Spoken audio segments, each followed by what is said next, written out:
En marzo de 2026, el Pentágono declaró a una de las empresas de inteligencia artificial más avanzadas del planeta como, pues a todos los efectos prácticos, un enemigo del Estado. Sí, una declaración de guerra total, básicamente. Exacto. Pero, fíjate en esto, apenas 6 semanas después, la Casa Blanca le estaba rogando a esa misma empresa que protegiera a Wall Street. Es un giro de los acontecimientos loquísimo, la verdad. Esa es precisamente la magnitud de la colisión que vamos a analizar en el análisis a fondo de hoy. Porque cuando observamos las relaciones históricas entre los gobiernos y, digamos, al sector tecnológico, generalmente vemos un proceso burocrático súper lento, ¿no? Ajá, lleno de cabildeo predecible, reuniones a puerta cerrada, años de negociaciones. Tal cual. Pero los documentos técnicos, las declaraciones judiciales y reportes de medios como Axios y The New York Times que recopilamos para esta inversión cuentan una historia muy distinta. Muestran el giro geopolítico y tecnológico de un 80 grados más rápido y dramático que hemos visto en la historia moderna. Estoy casi segura de eso. Sí, o sea, para quienes nos escuchan, visualicen esto. Primavera de 2026.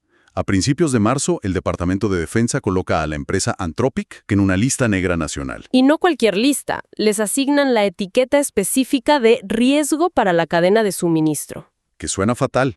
El nivel de hostilidad era tan público que, hasta Donald Trump publicó en Truth Social que los líderes de esta empresa eran, y cito los reportes, unos progresistas locos intentando chantajear al ejército. Claro, lo que pintaba un escenario de ruptura definitiva. Parecía que el gobierno estadounidense había decidido, destruir comercialmente a un proveedor rebelde. Pero luego avanzamos al 17 de abril de 2026. Dario Amodei, que es el CEO de Anthropic, entra caminando tranquilamente por la puerta principal de la Casa Blanca. Y no va a defenderse ante un tribunal, fíjate. No, va a sentarse en una cumbre de emergencia con la jefa de gabinete, Susie Wiles, y el secretario del Tesoro, Scott Bessent.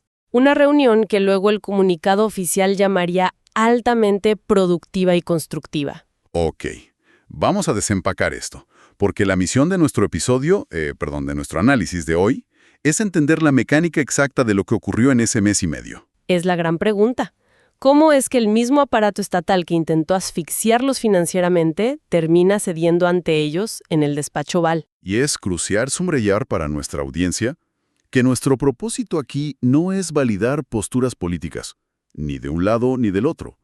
Solo queremos diseccionar los hechos objetivos de las fuentes que ilustran esta redefinición del poder global. Exactamente.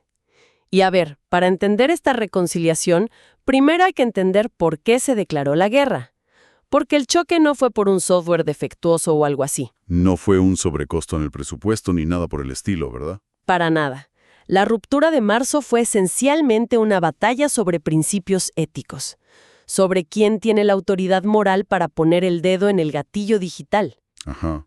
Los registros muestran que en febrero de 2026, Anthropic estaba negociando un contrato grandísimo, de $200 millones con el Pentágono. Un acuerdo lucrativo, sí, pero la empresa puso sobre la mesa dos condiciones innegociables integradas en la arquitectura de su modelo cloud. Y esas eran cero integración en sistemas de armas letales autónomas y cero uso de la infraestructura para la vigilancia masiva de ciudadanos estadounidenses. Lo cual desató una respuesta inmediata y fulminante del establecimiento militar. Totalmente fulminante. El secretario de Defensa, Pete Hegseth, según los reportes, trazó una línea en la arena diciendo que ningún contratista privado le iba a dictar a las Fuerzas Armadas cómo defender a la nación. Claro, el gobierno rechazó de plano cualquier intento de cláusulas éticas condicionadas.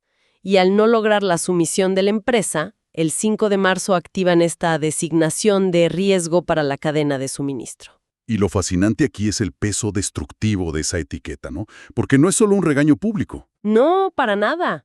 En el ecosistema de la seguridad nacional, designar a alguien como riesgo para la cadena de suministro no significa que sus servidores sean lentos o que tengan un par de bugs. Es más bien como una cuarentena corporativa, ¿cierto? Exacto. Es un mecanismo diseñado originalmente para neutralizar a entidades vinculadas a inteligencia extranjera hostil. Piensa en empresas chinas o rusas. Como Huawei o Kaspersky, claro. Sí, entonces, al dirigir esta arma administrativa contra una empresa estadounidense basada en San Francisco, el Pentágono buscaba una aniquilación ejemplarizante. ¿Querían destruirlos para dar un mensaje? Y las proyecciones en las demandas posteriores de Anthropic muestran que anticipaban perder miles de millones de dólares solo en 2026. Es que la onda expansiva fue masiva. De hecho, los documentos legales detallan cómo un socio civil clave les canceló un contrato de 100 millones de dólares en cuestión de días. ¡Wow! 100 millones esfumados así de rápido. Y esto es clave. Esa cancelación no ocurrió porque la tecnología de Anthropic dejara de funcionar, ¿o sí? No, para nada. Ocurrió por un miedo visceral al contagio regulatorio. O sea, ningún banco o corporación quiere operar en sistemas que el Pentágono acaba de clasificar como amenaza nacional. Claro, porque el riesgo de que te caiga una auditoría secundaria o de que pierdas tu seguro de ciberseguridad es demasiado alto. Nadie se va a arriesgar a eso. Esa es la naturaleza de la coerción estatal moderna. El mensaje a todo Silicon Valley era inequívoco. Básicamente, los principios filosóficos no tienen cabida en la defensa nacional. Y si intentas imponerlos, te arruinamos. Tal cual. Y, a ver, analizando la lógica del Pentágono, yo puedo construir una analogía clara para entender su frustración. Es como si el proveedor de tu software de nómina de repente te exigiera poder de veto sobre cómo planeas una invasión. Es una buena forma de verlo. La cadena de mando militar no está hecha para negociar con ingenieros en California. Exacto. La fricción es comprensible. Pero la respuesta del gobierno fue, digamos, una ejecución pública corporativa. No fue una reacción exagerada que terminó asustando al sector civil. Pues parecía haber resuelto el problema a corto plazo para el Pentágono. Pero, y aquí está el gran giro, cometieron un error de cálculo monumental.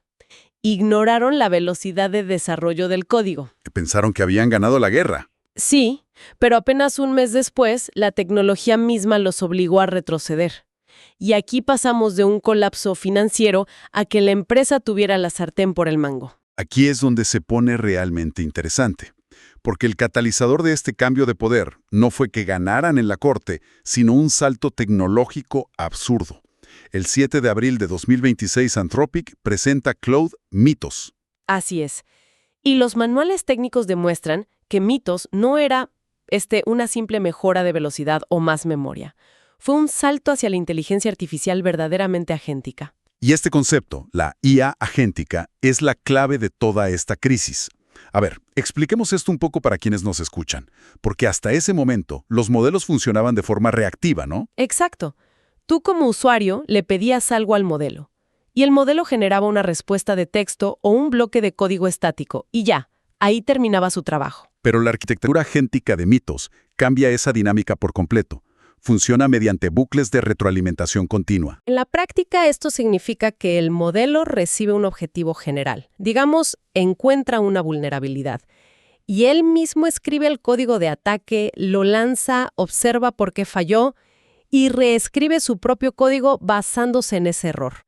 Y vuelve a intentar penetrar el sistema. Lo más impactante, según las fuentes, es que ejecuta este ciclo miles de veces por minuto. De manera totalmente autónoma, sin que ningún humano le esté dando enter. ¡Wow! Yo estoy asombrado con esa capacidad. Pero esa misma autonomía es exactamente lo que desató el pánico en Washington, ¿verdad? Sí, porque el problema inmediato no fue militar, fíjate, fue económico. Cuando los reportes de Mythos empezaron a circular, el terror se apoderó de Wall Street. Claro, el secretario del Tesoro, Scott Bessent, y el presidente de la Reserva Federal, Jerome Powell, tuvieron que convocar reuniones de emergencia, ¿no? Sí, con los directores ejecutivos de Bank of America, Citi, Goldman Sachs, todos. Porque la infraestructura financiera global depende de sistemas súper antiguos, los sistemas legacy. Y para visualizar la vulnerabilidad de esos sistemas legacy, hay que entender que la arquitectura bancaria actual no es frágil en el sentido de que se rompa fácil.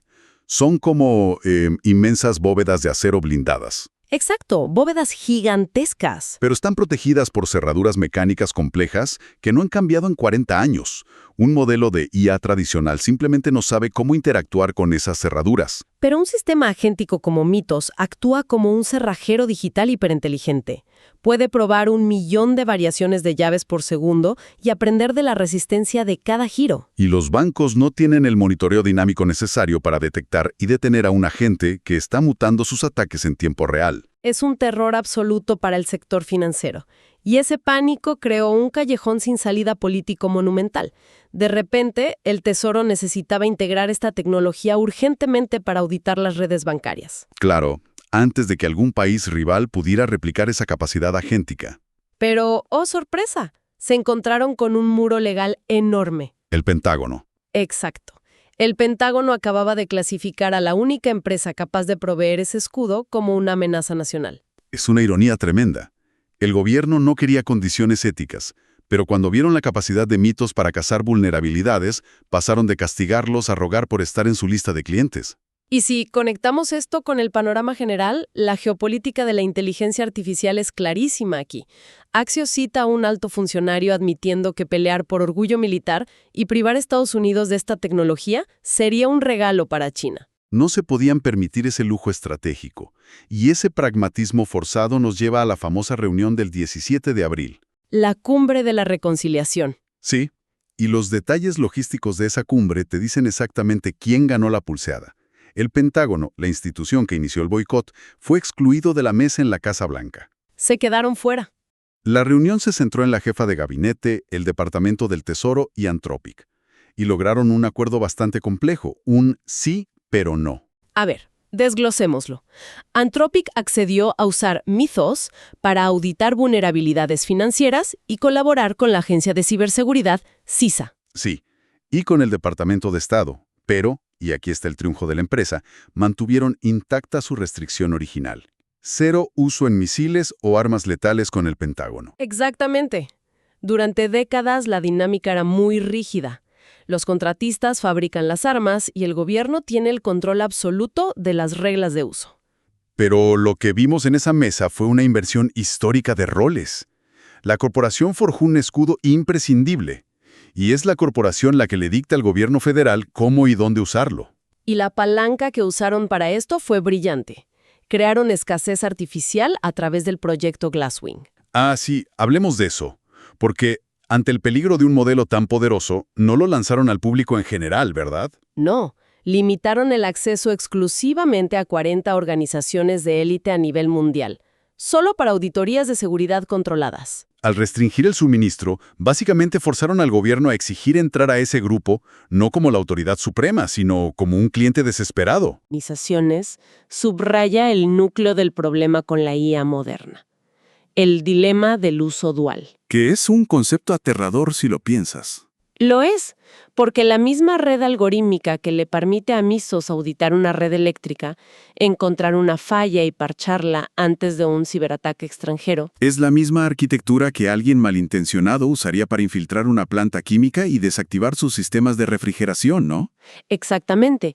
La herramienta defensiva y el arma ofensiva son idénticas a nivel de código. Ok, pero aquí tengo que cuestionar un poco la naturaleza de esta supuesta tregua, porque las fuentes indican que las demandas masivas que Anthropic interpuso en California y Washington, D.C. siguen activas. Sí, no las han retirado. Entonces yo me pregunto, ¿es esto realmente una asociación colaborativa o es coerción pura y dura? O sea, el gobierno primero te arruina metiéndote en una lista negra y luego te ofrece la salvación solo si juegas bajo sus nuevas reglas de integración de seguridad. Es un punto súper válido y es un mensaje escalofriante para cualquier otra startup en el sector. Claro, te dice que no importa cuán fuertes sean tus principios éticos, el Estado tiene las herramientas para forzarte a trabajar con ellos. Y esto plantea una pregunta importante sobre los riesgos internos. Si el gobierno asfixia a estas empresas tecnológicas, el mayor peligro para la seguridad nacional ya no es un ciberataque externo, sino una fuga de talentos interna. El insider threat, claro. Exacto. Volviendo a las 40 organizaciones del proyecto Glasswing.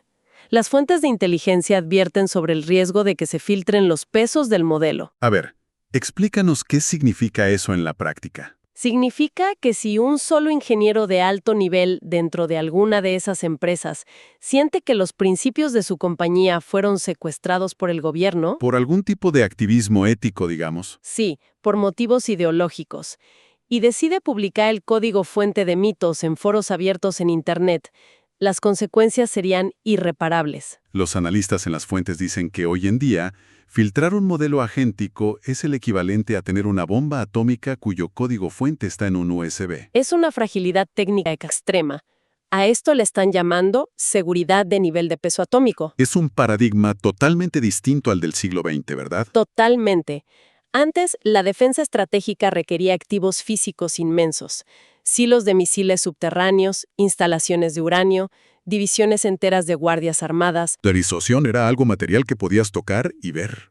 Hoy, la infraestructura de defensa más avanzada del mundo cabe en una memoria flash y se copia en 30 segundos. Y la ciberseguridad tradicional, mediante cortafuegos, asume que el atacante está fuera. Pero cuando la tecnología es un archivo replicable y la empresa está bajo presión extrema de su propio gobierno, la amenaza de una filtración interna crece exponencialmente. Exigir colaboración forzada puede terminar provocando el mismo desastre que el gobierno intentaba prevenir. Exactamente. Entonces, a manera de síntesis de todo lo que hemos revisado de estas fuentes, ¿qué significa todo esto? Al analizar esta línea de tiempo desde el veto en marzo hasta el abrazo en abril, vemos que hemos cruzado un punto de no retorno. Sí, las empresas de inteligencia artificial de frontera ya no son simples proveedoras de software en la nube. Son árbitros geopolíticos. Tienen capacidad de veto moral. Mientras que antes, corporaciones como OpenAI o Google mantenían este perfil de chicos buenos ante los reguladores. Sometiéndose a los requerimientos de defensa para mantener sus contratos. Claro. Anthropic demostró que asumir el papel de rebelde con causa y apostar por una IA restringida les otorgó un poder de negociación sin precedentes. El abrazo actual es un matrimonio de conveniencia, pero la corporación dictó gran parte de los términos. La estrategia de la insubordinación controlada demostró ser inmensamente más lucrativa y poderosa. Lograron un apalancamiento que el complejo militar industrial tradicional jamás tuvo. Y eso nos deja con una reflexión final y bastante provocadora para quienes nos sintonizan.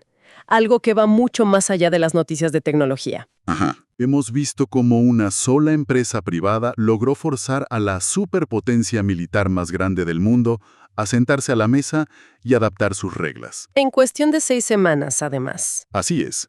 La urgencia por obtener protección superó al imperativo del gobierno de proyectar autoridad. Y esto nos obliga a preguntarnos para el futuro cercano. En esta nueva era de la inteligencia artificial agéntica, ¿quién ostenta realmente la autoridad suprema en la defensa global? Es una pregunta profunda. Sí, los documentos constitucionales dictan que el mando supremo lo tienen los líderes elegidos democráticamente, ¿no? Los presidentes y gabinetes que rinden cuentas. Pero la realidad operativa sugiere algo muy distinto. Totalmente. Sugiere que el poder real, esa capacidad absoluta para decidir qué infraestructuras viven o mueren ante un ataque digital, está cayendo silenciosamente en las manos de pequeños grupos de ingenieros y CEOs no electos. Ellos son los que hoy custodian las contraseñas que mantienen al mundo moderno funcionando. Seguiremos explorando las fallas tectónicas de este nuevo orden. Hasta nuestro próximo análisis a fondo.